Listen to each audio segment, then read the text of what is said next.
तो हेलो नमस्कार साथियों, सभी का स्वागत है अपने इस छोटी सी क्लास में। ठीक है, धकाधक चैनल को आप लगातार देखते रहें, आपको सीटी से पास होने के लिए कोई नहीं रोक सकता। तो ठीक है, चलिए आज की क्लास अपन स्टार्ट कर रहे थे। कल ही अपन क्लास स्टार्ट कर थी, राजस्थान के दुर्ग अपन पढ़ रहे थे, जिसमें मैंने आपको मनुस्मृति के अनुसार कितने प्रकार में दुर्ग में बांटा गया है वो बता दिया, कौटिल्य के अनुसार कितने प्रकार में बांटा गया है वो बता दिया। ठीक है, आज पढ़ेंगे अपन सूत्र। तो शुक्र नीति के अनुसार है ना, दुर्ग को कितने भागों में बांटा गया है, ठीक है ना, कितने दुर्गों में बांटा गया है। ठीक है, शुक्र नीति के अनुसार अपन पढ़ने वाले हैं। तो फटाफट सभी को सभी लाइक कर दीजिए, ठीक है ना, लाइक कर दीजिए। ठीक है, सीटी में बार बार ऐसे क्वेश्चन बार बार पूछे जा रहे हैं। देखिए, शुक्र नीति के अनुसार दुर्गों को 9 प्रकार में बांटा गया। कितने प्रकार में? 9 प्रकार में बांटा गया है। ठीक है, यहाँ तक किसी को दिक्कत नहीं है। चलिए, सबसे पहले हम बात करेंगे भाई औद्योगिक दुर्ग। ठीक है, औद्योगिक दुर्ग जिसे जल दुर्ग भी कहा जाता है। देखिए, जल दुर्ग किसे कहा जाता है? चारों ओर पानी, ऐसा दुर्ग जिसके चारों ओर क्या पानी हो। आपने कहीं देखा होगा, कहीं घूमने के लिए भाई कोई दुर्ग है, उसके चारों ओर पानी ही पानी है। क्या है? चारों ओर पानी ही पानी है। वह है किस दुर्ग में आता है? जल दुर्ग में या औद्योगिक दुर्ग में। ठीक है, वह दुर्ग जिसके चारों ओर पानी हो, जल दुर्ग। ठीक है, आगे देखिए, अगला है गिरि दुर्ग। गिरि दुर्ग किसे कहा जाता है? यह ऊंची पहाड़ी पर बना होता है। गिरि दुर्ग, गिरि का मतलब पर्वत होता ना, पर्वत जो ऊंची पहाड़ी पर बना होता है उसे कहा जाता है गिरि दुर्ग। क्या कहा जाता है? गिरि दुर्ग। हाँ, एक जल दुर्ग के बारे में आपसे बता देता हूँ। जल दुर्ग में कौन कौन से आते हैं? गागरोन का किला झालावाड़ में है, भैंसरोडगढ़ का किला तो चित्तौड़ में स्थित है। ठीक है, देखिए आगे गिरि दुर्ग की बात करें, ऊंची पहाड़ी पर बना होता है। यह जैसे जालोर हो गया, सिवाना हो गया, चित्तौड़ का हो गया। ठीक है, दोनों हो गए। ठीक है, फिर देखिए वन दुर्ग। देखिए वन दुर्ग, देखिए वन दुर्ग किसे बोला जाता है? चारों ओर वन से घिरा, चारों ओर वन से घिरा। वन दुर्ग किसे कहा जाता है? चारों ओर वन से घिरा हुआ जो दुर्ग होता है उसे कहा जाता है वन दुर्ग। जैसे सिवाना बालोतरा में स्थित है ना, सिवाना वह किस में आता है? वन दुर्ग में। किस में आता है? वन दुर्ग में आता है। फिर देखिए एरण दुर्ग है, वह गिरि व वन दुर्ग का मिश्रण। एक ये देखिए गिरि, एक तो गिरि और वन दुर्ग का जो मिश्रण, दोनों का मिश्रण देखिए, ऊंची पहाड़ी और चारों ओर वन। एरण दुर्ग किसको बोला जाता है? एरण दुर्ग ऊंची पहाड़ी पर भी होता है और चारों ओर वन से घिरा भी होता है। वह किस में आता है? एरण दुर्ग में। ठीक है, फिर देखिए पारिक दुर्ग, चारों ओर से खाई।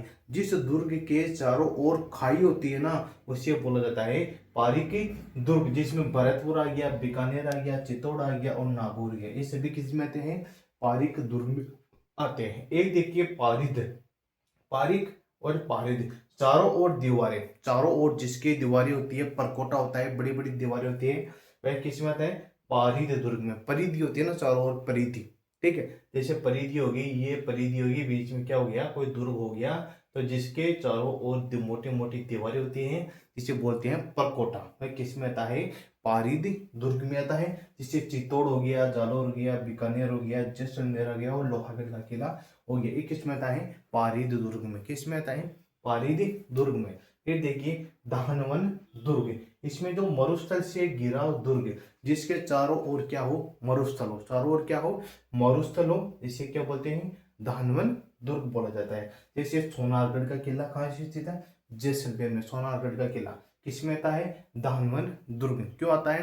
क्योंकि वह मरुस्थल से घिरा हुआ है, इसलिए दानवन दुर्ग में आता है। कौन सा? सोनारगढ़ का किला। देखिए सैन्य सहाय, ठीक है, सैन्य सहाय इसको बोलते हैं स्थायी सेना, जहाँ पे स्थायी सेना होती है, और इसे नर दुर्ग भी कहा जाता है। इंपॉर्टेंट चीज तो ये यहाँ पर रह गई है। ठीक है, इंपॉर्टेंट चीज तो यहाँ पर रह गई है, नर दुर्ग।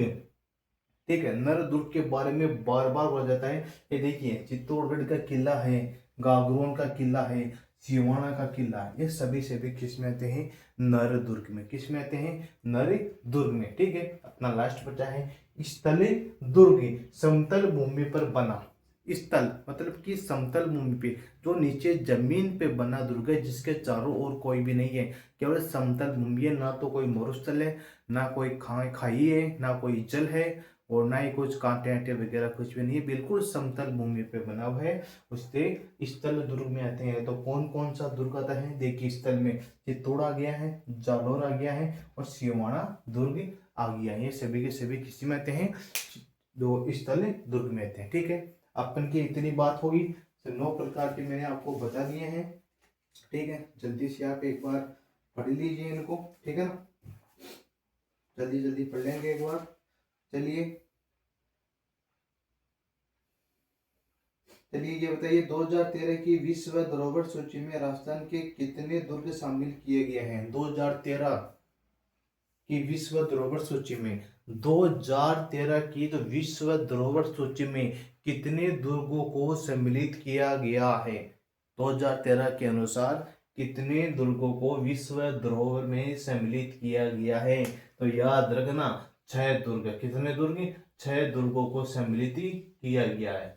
6 दुर्गों को सम्मिलित किया गया है, याद रखना। यदि आपसे पूछ ले 6 दुर्ग कौन कौन से हैं, 6 दुर्ग कौन कौन से हैं, वह भी याद कर लेना कौन कौन से हैं। जैसे चित्तौड़गढ़ हो गया, कुंभलगढ़ हो गया, गागरोन हो गया, जैसलमेर हो गया, रणथंभौर हो गया, सवाई माधोपुर हो गया, और एक बच गया कौन सा? एक कौन सा बच गया है? एक बच गया है आमेर का, एक हो गया आमेर का। ठीक है, ये 6 दुर्ग ऐसे हैं 2013 के अनुसार विश्व धरोहर सूची में राजस्थान के 6 दुर्ग शामिल किए गए हैं। ठीक है, इतनी सी बात आपको याद कर लेनी है। इसकी एक ट्रिक भी है, चीकू गाजर आम। ठीक है, इसकी एक ट्रिक भी है, चीकू गाजर आम। ठीक है, याद कर लेना ट्रिक से, चीकू गाजर आम। ठीक है, चिश्तित हो गया चित्तौड़, चिश्तित हो गया चित्तौड़। ठीक है, और कोसे हो गया कुंभलगढ़। ठीक है, गासे हो गया गागरोन। ठीक है, गासे हो गया गागरोन। ठीक है, 3 तो हो गया ना, गासे हो गया गागरोन। ठीक है, फिर जैसे जैसलमेर, जैसे क्या हो जाएगा, हाँ सॉरी, गासे हो गया गागरोन, जैसे जैसलमेर, जैसे जैसलमेर। ठीक है, जैसे जैसलमेर, रसे रणथंभौर, रसे रणथंभौर। ठीक है, 1 2 3 4 5, आम, आम का क्या हो जाएगा?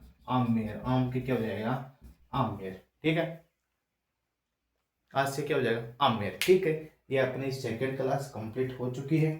ठीक है, एक और ये रह गया, मैं इसे बता देता हूँ। ठीक है ना, एक हो गया विष्णु धर्म सूत्र के अनुसार 6 प्रकार के दुर्ग भी बताए गए हैं। ठीक है ना, कौन कौन से है? जल दुर्ग, गिरिदुर्ग, धान्य दुर्ग, नरदुर्ग, महिदुर्ग और वृक्षित दुर्ग। ठीक है, ये भी साथ साथ में आप याद कर लेना। एक एक नरपति वाला भी है, तो एग्जाम में कभी नहीं पूछे जाते हैं। ठीक है ना, नरपति वाला भी है, तो एग्जाम में पूछे नहीं जाते हैं। तो चलिए कल अपन पढ़ेंगे भाई। सबसे पहले दुर्ग अपना चल रहा था, ये तो ऊपर ऊपर की चीजें थी। तो कल की हेडिंग डाल लेना भाई अपना चित्तौड़गढ़। ठीक है ना, कल अपन पढ़ने वाले हैं कल की क्लास में सबसे पहले चित्तौड़गढ़ के बारे में। ठीक है, तब तक के लिए सभी को धन्यवाद।